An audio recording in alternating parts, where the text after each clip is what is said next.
Queridos irmãos, sejam todos bem-vindos. Mais um vídeo em que vou desenvolver considerações a respeito de temas trazidos pelos amigos que acompanham essas postagens que eu faço, ok?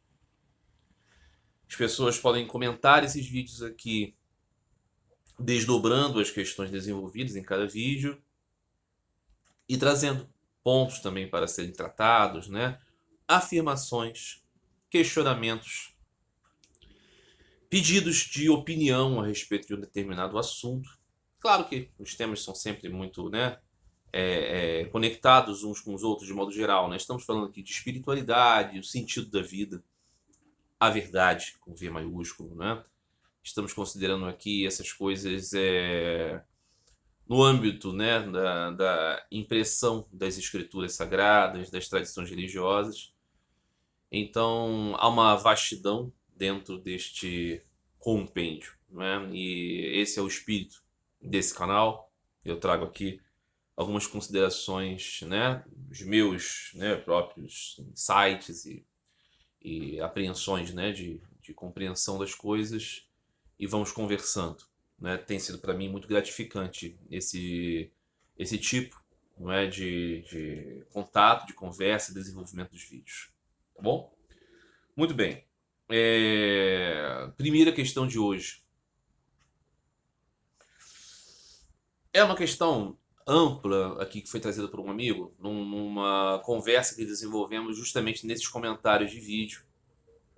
Não tenho certeza se foi um comentário de vídeo, se foi um comentário de uma postagem que fiz escrita, que é um rapaz falando a respeito das suas impressões sobre o budismo. Então eu vou ler aqui o que ele descreve e vou aqui tratar de dar uma posição sobre a minha visão a respeito disso, que tem a ver com a natureza do ser, com a existência de um eu, o Atman, e com a natureza da busca espiritual. Então, eu vou ler aqui o que ele escreveu e vou desenvolver justamente qual é a questão, tá bom? Ele diz: o budismo, pelo menos as tradições mais escolásticas e sofisticadas, por causa do seu entendimento da vacuidade, almeja refutar qualquer visão sobre substâncias. Então, o budismo, em última análise, rejeita tanto o monismo quanto o dualismo. Então, falamos em vida espiritual, é na verdade uma expressão infeliz. Essas tradições mais escolásticas e sofisticadas também rejeitam o Atman e Deus. Como que seguir esse caminho seria válido para Ramakrishna? A realização que estas duas tradições buscam não são coisas diferentes? Aí ele continua dizendo, né? Não, eu vou terminar aqui por esta, porque a outra questão que ele traz se afasta um pouquinho deste desenvolvimento. Muito bem. O que esse rapaz aqui está trazendo nessa ótima questão? Que as escolas que ele caracterizou aqui como mais sofisticadas do budismo, e eu poderia dizer, de modo geral, as escolas budistas, vão desconsiderar a existência de um ente eterno que somos nós. E vai desconsiderar também a existência de um ente supremo, de um ser supremo do qual todos os seres advêm. Ou seja, Brahman e Atman aqui, ou Deus e as almas, estão na perspectiva das escolas budistas desconsideradas. Que ele diz que nada disso para o budismo tem valor. E aí ele pergunta, né? Sri Ramakrishna Paramahansa dizia: todos os caminhos espirituais são válidos, são autênticos, o que importa mesmo é a pessoa os seguir com autenticidade, com veracidade, com segurança, com empenho, com verdadeiro interesse, que vão todos chegar ao mesmo objetivo, ainda que os caminhos sejam esotericamente, de modo exterior, distintos. E ele diz que isso parece para ele uma contradição. A própria ideia de desenvolvimento de uma vida espiritual em um contexto budista que ele caracterizou aqui nas tendências mais refinadas seria um equívoco, porque não existe verdadeiramente nada. Não é? O conceito de vacuidade para ele aqui é um conceito de um profundo nada. Não é? Muito bem. Então vamos tratar dessa questão aqui por partes, né? Eu não sei nem o quão tempo eu vou me estender nessa questão, talvez o vídeo se resuma apenas até a ela, mas eu espero que não. Deus me ajude para ter um poder de síntese. Não é o meu forte, ok? Nós estamos trabalhando. Muito bem. Quando pensamos no budismo, temos que falar de budismos, né?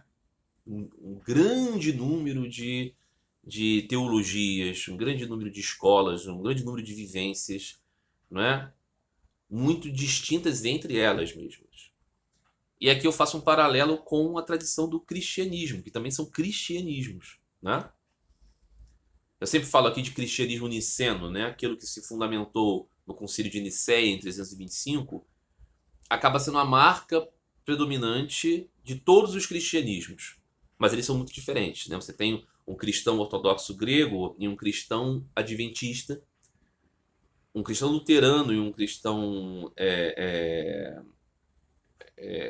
da igreja síria, um cristão neopentecostal, um cristão católico. Eles têm muitas diferenças de compreensão das coisas. Nós ainda temos os grupos, né? Que ao longo do tempo tiveram dificuldades com o nexo niceno, mas que continuaram se identificando com Jesus. Muitos desses grupos vieram a desaparecer, não é? Mas eles, como parte, né, da história da religião, existiram como parte de um cristianismo não oficial.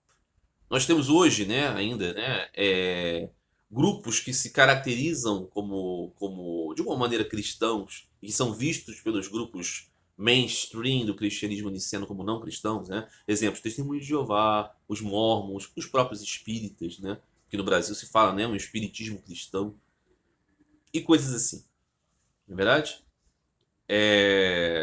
Uma pluralidade muito grande de cristianismos e de impressões sobre o Cristo. E nós temos lá um personagem histórico, Jesus de Nazaré, que foi caracterizado como o Cristo, o ungido, o Messias, que tem uma vida à parte de tudo isso e teve ensinamentos à parte de tudo isso. Nós podemos considerar que todos esses cristianismos diversos, eles têm um quê de evangelho, de Jesus, de ensinamento de Jesus. Mas seria completamente sem cabimento caracterizarmos que cada uma dessas múltiplas facetas do cristianismo são de fato conectados com o homem histórico Jesus. Eu sei que tem amigos aqui, são católicos, são ortodoxos, então que vão entender, né, que as suas igrejas são verdadeiramente fundadas por Cristo. Mas historicamente falando, racionalmente falando, não se dá assim. Não é claro que não. Esses desenvolvimentos são muito posteriores. Então o que nós podemos dizer? Que existe uma possibilidade de você divergir flagrantemente das escolas do cristianismo e se associar com uma interpretação direta dos ensinamentos de Jesus, que já não são diretas, coisíssima nenhuma, porque os evangelhos que registram os ensinamentos de Jesus já são de segunda mão. E algo parecido aqui, ou até mesmo idêntico, temos em relação ao budismo. Nós tivemos uma grande personalidade espiritual que viveu há 2.300 anos atrás, 2.500 anos atrás, 2.700 anos atrás, que foi um príncipe, o Siddhartha Gautama, que desenvolveu uma jornada e apresentou uma realização, ou o resultado de uma realização. A realização mesmo ele não pode apresentar. E que foi muito seguido, foi muito adorado, foi muito reverenciado, foi muito impactante no seu tempo. E aí ele morreu. E em seu nome, e a partir desse seu nome, de sua fama, décadas depois, séculos depois, se desenvolveu toda uma estrutura de compreensão a respeito de quem foi Siddhartha, de quais foram os seus ensinamentos e suas ênfases, qual era o caminho que ele estava ofertando, e esses grupos eram muitos. E que se diversificaram muitos, e brigaram, e lutaram, e divergiram. E cada um se compreendeu como verdadeiro repositário dos ensinamentos do grande iluminado, do grande Buda. Então, o que nós temos aqui? Que, assim como no caso de Jesus, né, os registros a respeito do que disse o Buda são muito posteriores à sua existência histórica. Nós temos toda uma tendência, né, a considerar fontes mais genuínas daqueles discípulos que transmitiram oralmente, né? Então, temos uma série de limitações aqui. Mas, definitivamente, mesmo os textos mais antigos, mais recuados do Pali, não eram textos exatamente, né, taquigráficos ali. Uma tradição, eu sei que todos sabemos, não é? Que no passado, né, a capacidade de se realizar essa memorização dos ensinamentos era muito maior do que temos hoje, né? Não conseguimos nem gravar o nosso CPF. Mas ainda assim nós temos um ruído aqui, não é? E um ajeito ao longo do tempo. Então, esse é um ponto interessante aqui.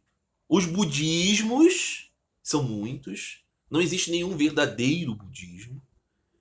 Como dizendo, este aqui é verdadeiramente o que o Buda viveu, ensinou e transmitiu. Isso não existe, desculpe. Tá bom? Não existe. O que não quer dizer que os budismos sejam inválidos, sejam desnecessários, que eles não tenham valor. Tem muito valor. Assim como os cristianismos têm muito valor. Mas nem os cristianismos nem os budismos são verdadeiramente a transmissão autêntica e direta de Jesus e Siddhartha. Não são. Tem nesses cristianismos e budismos elementos desses grandes seres, mas temos que fazer essa separação. Então, agora tratando exatamente do budismo aqui, esse amigo diz, os budismos mais sofisticados, os budismos mais escolásticos. Pois é. Essas religiões, elas têm uma perspectiva que afirma, por exemplo, a inexistência do eu, o anatma. E a inexistência, né, de qualquer coisa eterna. Essas escolas defendem isso. Defendem isso, sobretudo, porque elas se desenvolveram, nasceram e se desenvolveram num ambiente de afirmação do Atman e na afirmação do ser, Brahman. Nasceram num contexto budista, num contexto hindu, num contexto bramânico, num contexto em que se afirmava fundamentalmente a existência do ser. E como contraponto a essas tendências, elas afirmaram o absoluto contrário disso, partindo para aí para um idealismo teológico. Por quê?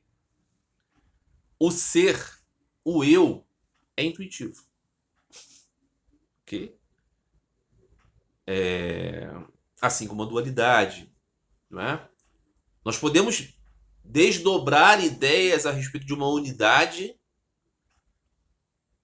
Isso pode ser também alcançado por uma certa intuição, mas objetivamente reconhecemos o eu em nós mesmos e reconhecemos a pluralidade dos eus no universo que vemos. Okay? Então, assim, o desenvolvimento filosófico para a negação do eu, ele é um idealismo teológico, desenvolvido teologicamente. Aí um amigo diz, de modo sofisticado e escolástico. Pois é, já está gravando aqui as características dessas coisas. Por quê? Viviam em contraponto a outras elaborações teológicas. Quando Siddhartha Gautama desenvolveu a sua vida e a sua jornada, ele estava dentro do contexto do brahmanismo, dentro do contexto védico, a qual ele era um indivíduo, né, de um segundo nascimento, ou seja, nascido naquelas castas superiores, né, nas três maiores, né, divisões da sociedade, né? Ele era da casta dos guerreiros e governantes, não é? E ele então foi instruído dentro do conceito védico, dentro do conceito de Brahman, dentro do conceito de busca por moksha, dentro do contexto de liberação através do mérito. Tudo isso estava dentro do seu contexto. Então, assim, a história tradicional, clássica do budismo diz: aquele príncipe que nasceu sob os auspícios de duas possibilidades, ou ele seria o grande governante do mundo, ou ele seria um grande um grande espírito criador de uma nova senda espiritual. O pai dele preferiu que ele fosse um grande governador do mundo. E o meio de fazer com que ele se dedicasse à via do grande governador do mundo seria, durante um certo tempo da sua constituição de maturidade mental, ele deveria ser retirado do mundo e das características do mundo. Não ver morte, não ver envelhecimento, não ver doença, não ver maldade, não ver ignorância, não ver feiura, e só viver num lugar onde fosse para ele manifestada uma certa confiança no mundo, para que ele enveredasse pelo caminho do mundo. E aí o pai dele construiu uma cidade dentro de uma cidade onde ali não existia nenhuma imperfeição. Nós podemos entender que isso é uma história mitológica, isso é uma história ilógica, isso é uma história irracional, porque o dia e a noite já mostram a variedade do mundo. Um espirro já mostra a variedade do mundo. Um insetinho que morre já mostra a morte. Não é? A própria percepção do jovenzinho Siddhartha Gautama, do seu pai velho, dele jovem, que ele era um príncipe e existiam empregados, mostrava a dualidade do mundo. Então, assim, é tolo imaginar que essa história verdadeiramente, concretamente existiu. Ela é uma emolduração de uma ideia de que você pode se esconder da realidade profunda através de uma casca de Maia. Essa é a ideia. O mundinho que o pai do Siddhartha criou é Maia. A realidade que ele descobriu ao fugir do mundo é sua intuição do Atman e a sua percepção de Maia. O que acontece foi isso, né? O príncipe que era casado, aí assim, enfatiza-se muitas coisas, né? Ele era super inteligente, ele era super atlético, ele era super brilhante, mas não entendia como a Joaninha morria. Por favor, não é? Ele era casado com uma mulher, ele tinha relações sexuais com ela, teve filho com ela, ele não entendia o jogo da dualidade. Por favor, né? Em um dado momento, ele teve um grande anseio por sair daquela cidade e um funcionário, desobedecendo o rei, fez com que o príncipe caminhasse para fora da cidade perfeita e aí ele percebeu gradativamente um homem doente, percebeu um enterro, não é isso? Não, percebeu um homem doente, um homem velho, um enterro e depois um homem meditando. E aí ele contempla todas as coisas, vê o homem doente e fala assim: o que é aquilo? Aí o funcionário diz: doença, senhor. Ele está ali com lepra. Aí aí o príncipe diz: mas isso pode acontecer comigo? E aí o funcionário diz: pode acontecer com todos ficam doentes. Aí ele vê um homem velhinho, ele fala: um homem velho, o que é aquilo? O que é aquilo? É um homem velho. Ah, a velhice também acontece comigo? Eu vou ficar enrugado, vou ficar feio, vou ficar. Acontece com todos. Aí ele vê um funeral, as pessoas estão indo para cremar alguém. O que é aquilo? É uma pessoa que morreu. Eu vou morrer? Vai morrer. Aí ele vê um homem meditando. Aí, o que é aquilo? Ele está tão pacífico, ele está tão luminoso. Ah, é um homem que está buscando a essência das coisas. Essas coisas todas, é absurdo imaginar que isso tenha acontecido. Siddhartha era instituído do cordão da sua casta superior. Ele foi ensinado dentro dos Vedas. Ele era muito inteligente, então ele compreendia toda a lógica doutrinal da perspectiva védica, que falava de tudo isso. É irracional, é inconcebível entender que isso é uma história concreta. Isso não é. Isso é uma ilustração. E aí ele descobrindo isso, ele volta para casa, vê a esposa e o filhinho dormindo, os ama tanto e fala: eu não posso permitir que eles sofram isso. Eu não posso permitir, porque assim, vamos entender, Siddhartha vivia no Fausto. Ele tinha tudo que um homem pode querer. Ele tinha poder, ele tinha riqueza, ele tinha beleza, ele tinha saúde, ele tinha amor, ele tinha futuro, ele tinha realizações. Mas ele percebeu que tudo isso é transitório e falou: eu quero ajudar a humanidade a transcender isso. E aí ele deixa o seu palácio, deixa sua esposa, seu filho, seu pai, seu trono, sua casta, e parte para buscar aquilo que aquele meditativo estava buscando também. Vamos entender. Isso já era o caminho apresentado dentro do brahmanismo no qual ele foi criado. Então, aqui temos, evidentemente, que adaptar isso à ilustração. E aí acontece que ele parte numa jornada. Para o quê? Para escapar do sofrimento humano, que é o quê? A certeza da morte. A certeza inexorável da morte. Ele não estava aqui desconsiderando as muitas vidas. Ele estava dizendo, ele não estava desconsiderando o mérito, ele estava dizendo, ainda que tenhamos muitas vidas e que possamos nascer de acordo com o nosso mérito em situações mais desejáveis, tudo isso acaba num leito de morte no qual você está sofrendo. Então isso é muito triste, isso é muito horroroso. Fora os outros que não conseguem alcançar méritos e renascem infinitas vezes em nascimentos trágicos. Então ele estava querendo ajudar a humanidade a descobrir uma saída para isso. Se você for pensar direitinho, já tem isso lá no brahmanismo. Já está lá. Moksha, a libertação, é alcançar esse estado de liberação através de vidas austeras, no qual você vai conseguindo mérito, nascimentos melhores, até vislumbrar a verdade. Então isso já está lá. Mas Siddhartha vai contra isso. Essa perspectiva, parece que ele não aprendeu isso.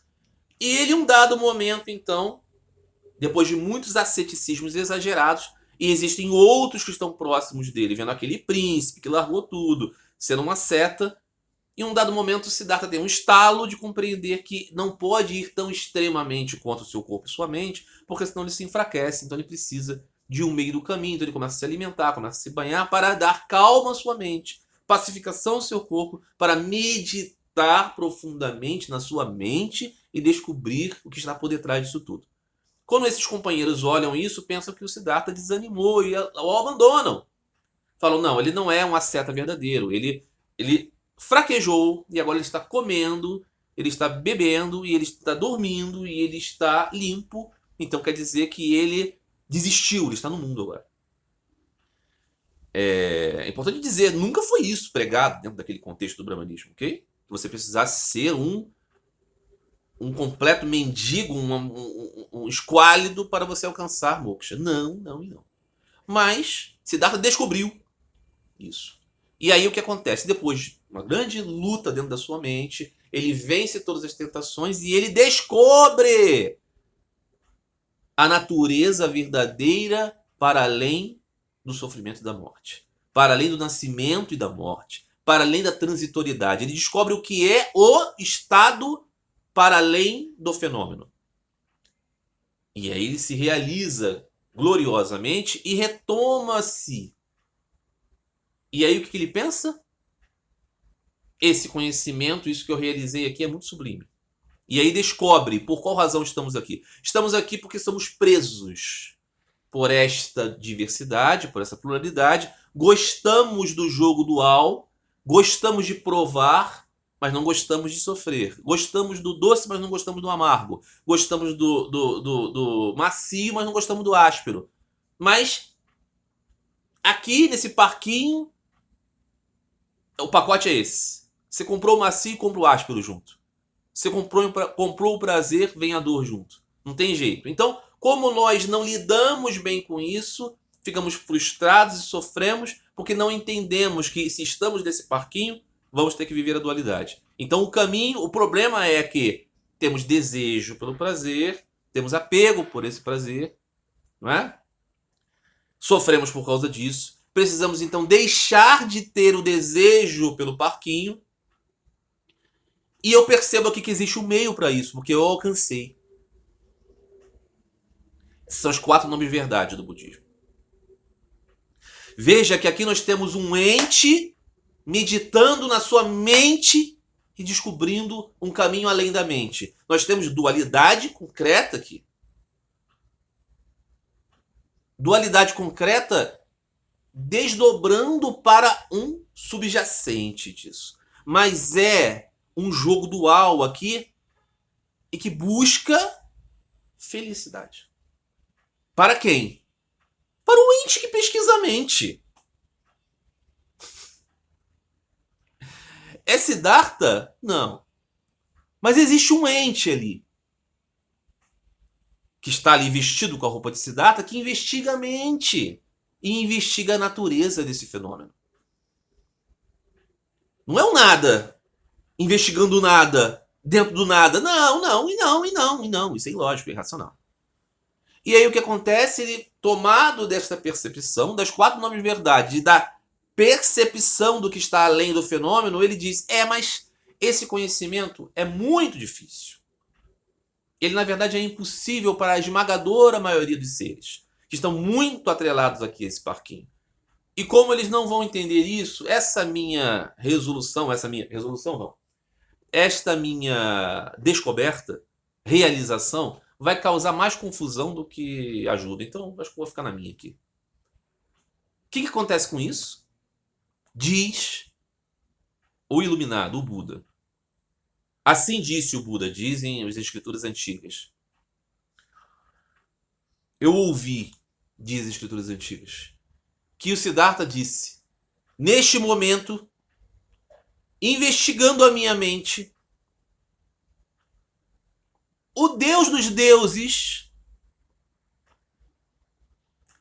saiu lá da sua morada e veio ter comigo. E disse para mim, percebendo a minha decisão de não pregar nada, diz para mim, pregue o Dharma, porque existem muitos seres que têm capacidade de entender e que precisam apenas que alguém diga para eles. Então, independente da grande multidão que não tem, aqueles que têm condições precisam disso. E aí Siddhartha diz para aquele Deus dos deuses, que ele caracteriza aqui como Brahma, o Brahma Supremo, ele diz, você tem razão, eu vou fazer isso, eu estava tomado aqui por um desânimo, mas eu estava enganado, e por causa deste chamado, ele leva ao mundo o Dharma. É por causa de um pedido de Brahma, que você pode entender como Brahman, Supremo, que o príncipe Siddhartha prega o seu Dharma. E aí acontece uma coisa interessante. Você lembra aqueles sujeitos que deixaram de seguir o Siddhartha porque ele estava agora comendo, tomando banho e, enfim, numa postura mais, meio do caminho? Eles viram Siddhartha depois da iluminação e perceberam nele um ser transformado. Diz Sri Ramakrishna Paramahansa que aquele que viu Deus é um homem transformado. Eles não viram Siddhartha transformado antes. Eles viram depois de que ele teve esta realização do seu encontro com o Supremo Deus dos deuses. E aí tiveram uma palavra que pode atrapalhar aqui as perspectivas mais sofisticadas. Fé. Tiveram fé no que ele disse. Fé no que ele ensinou. E foi através de fé, confiança plena no que ele estava dizendo, era fruto de uma realização, não fruto de uma elucubração. Você já viu satsangs do Advaita Vedanta de pessoas que não têm nenhuma realização? Você já viu isso por aí, né? Tem um monte por aí. Tem um monte por aí falando isso. Eu sou o Shiva. Pessoas que estão cobrando dinheiro no cartão de crédito para falar sobre eu sou Shiva. Não era disso. Eles viram uma realização. E por isso seguiram aquele homem que falou muitas coisas a respeito da natureza desse mundo e da busca por estar além desse mundo. Mas disse, é preciso que cada um realize. Eu não posso descrever. Então, quando perguntaram a respeito de Deus, de Brahma para ele, ele falou muitas coisas. Ele falou que sim, existe. Ele falou que não existe. Quando você cria muito em Brahma, ele dizia não existe. Quando você não cria em Brahma de jeito nenhum, ele falava existe. Por quê? Porque ele queria destronar as suas certezas, baseadas em muitos nadas, e dizia, mergulhe na realização para que você saiba o que é. E dizia, fundamentalmente, a parábola do homem que é flechado no braço, a respeito da existência do Supremo. Dizia, um homem caminhava e de repente uma flecha atingiu o seu braço. Diante disso, ele pode pensar com racionalidade, ter dúvidas de qual direção veio a flecha. Quem mandou essa flecha para ele? Por qual razão? Essas três questões são muito pertinentes e racionais e compreensíveis. Não há nada de errado em se buscar essas três respostas. Mas no que diz respeito ao objetivo, aspecto daquela vivência, qual é a urgência? Retirar a flecha. Né? Estancar o sangramento e fazer com que ele viva, não morra, não perca o braço. Nisso, Siddhartha estava dizendo: a morada de Deus, se ele existe, quem ele é e qual motivação ele tem para criar isso tudo, são questões muito interessantes e pertinentes. Mas elas são urgentes? Na perspectiva de Siddhartha, não. Na perspectiva de Siddhartha, o urgente era escapar do samsara. E é por isso que o budismo é muito objetivo e pouco, né? Pouco voltado a esses desdobramentos, né? Filosóficos. O budismo original, ele não é uma negação de Deus. Ele é dizer assim: isso não é o que mais me importa agora. Se eu vou descobrir lá que o nirvana é a glória de Deus, ou que é uma outra coisa, ou que eu sou Shiva, isso eu vou descobrir. O que eu sei é que eu nasço, é que eu cresço, é que eu me separo das coisas que eu amo e que eu morro e sofro. Gozo também, me alegro também, mas tudo isso é transitório demais. E essa transitoriedade é que nos faz sofrer. Porque nós temos uma intuição de algo estável. Qual é essa intuição? O eu. Então a doutrina do Anatman, a doutrina da vacuidade, né? Existe um grande pregador do budismo moderno, um vietnamita, né? Que tem um nome muito complicado. Eu vou pegar aqui, né? Que escreveu muitos livros, se tornou muito popular aqui no Ocidente. Né? O Thich Nhat Hanh, eu não sei falar o nome dele, mas gosto muito do que ele escreve. Esse aqui é um livro, Vivendo o Buda, Vivendo o Cristo, a qual ele dizia: a doutrina do vazio, da vacuidade, sunyata, é muito mal compreendida se você entende isso como nada. E aí ele disse: ou você pode entender esse nada como um nada cheio de tudo. Em outras palavras, o que ele queria dizer com isso? Que a compreensão disso que o Buda encontrou é o que não pode ser descrito. Se você for procurar as teologias apofáticas do cristianismo, você vai ver que os filósofos cristãos descreviam a suprema dimensão de Deus como apofática. Aquilo que você não pode descrever. Claro, porque você descreve com termos deste mundo. Da mentalidade humana você pode descrever aquilo que está além? Não. Então, quando nos Upanishads, a parte profunda dos Vedas, que trata de Brahman, falam de Brahman profundamente, vão dizer: net, não isso, não isso. Ou seja, tudo aquilo que eu percebo através dessa mentalidade humana não é o Supremo. Porque o Supremo está além das coisas que eu percebo. Então, assim, vamos entender claramente. A experiência do Buda, a sua vivência e o seu contexto histórico são diferentes dos desenvolvimentos teológicos dos budismos, que, nascendo em um contexto das crenças bramânicas, precisavam se contrapor às percepções solidificadas e fundacionais do brahmanismo, que era Brahma. Então é por isso que as escolas sofisticadas, escolásticas do budismo tratam de coisas que não tem nada a ver com realização. Tem a ver com luta teológica. Agora, isso não tem nada a ver com o príncipe Siddhartha e a sua realização. Ok?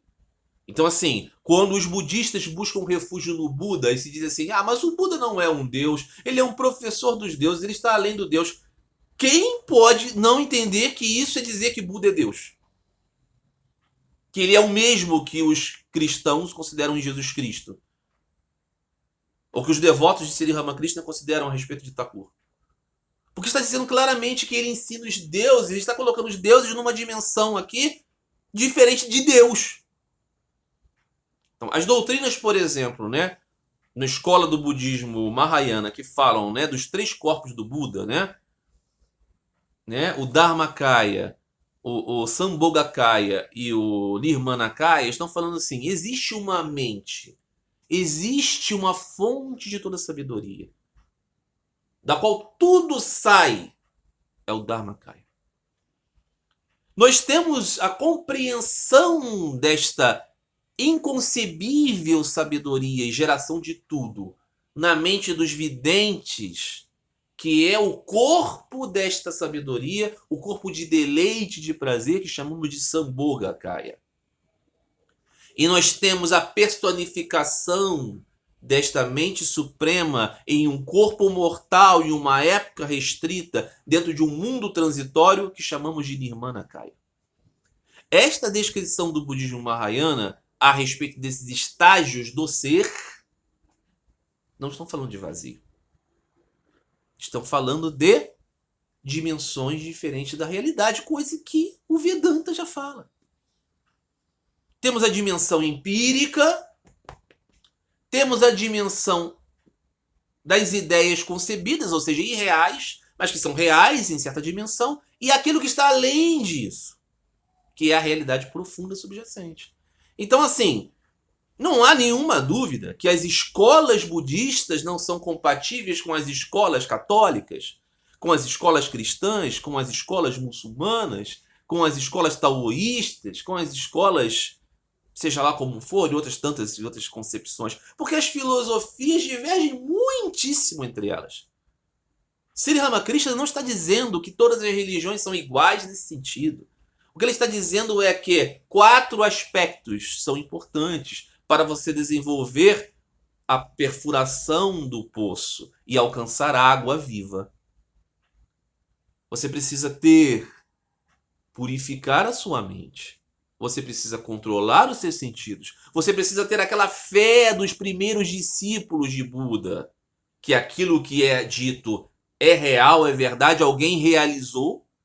E você precisa ter obstinação em alcançar esse objetivo. Então, seja você budista, acreditando, seja lá no que você quiser, seja você muçulmano, acreditando no que você quiser, seja você católico, acreditando no que você quiser, seja você do candomblé, acreditando seja lá no que você quiser, se você tem purificação da sua mente, ou seja, desmundanizar a sua mente, se você tem controle das suas vontades, se você tem fé de que você é algo mais do que isso que nasce, cresce e morre, e você se esforça verdadeiramente para ser veraz nisso, você realiza aquilo que é a verdade. E aí você vai descobrir. E você vai descobrir que é completamente diferente daquilo que as teologias de todas as religiões diziam, porque o que elas dizem é uma linguagem humana. Não é? Tem aquela música, né, do Gilberto Gil, Se Eu Quiser Falar com Deus, né? No final é isso, né? Depois de tanto percorrer, você descobre que Deus é nada daquilo que eu imaginava ser. A descrição parece que ele está dizendo que Deus é nada porque Deus não existe. Não, Deus existe, mas ele é totalmente diferente daquilo que nós podemos descrever. Tá bom? Então, Sri Ramakrishna não estava falando de religião, filosofia, estava falando da verdade. Como eu previa, esse tema é grande demais para poder dar espaço a outras questões. Então, hoje, meus amigos, eu peço desculpas a vocês que esse vídeo é um pouco revival, né, dos vídeos antigos, eu tratava de um tema só. Mas esse tema ele é muito complexo para ser colocado assim rapidinho, junto com outras questões. Então, aqui vamos ficar apenas com isso. Ok? Eu espero que seja interessante. Mas no próximo vídeo eu vou fazer várias questões e vou tratar cada uma delas de modo mais comedido. Tá bom? Espero que tenham gostado. Que Deus nos ilumine a todos. Possamos fazer nossa jornada. Que possamos encontrar a nossa figueira sagrada. Sentar debaixo dela. Tocar no chão e dizer, só saio daqui enquanto realizar. Que possamos realizar. E quando realizarmos, não vamos poder contar para ninguém o que realizamos. Porque não teremos palavras para dizer. Mas nós teremos encontrado aquilo que é. Nosso lar, nossa morada. Tá bom? Um grande abraço a todos, no amor de Cristo.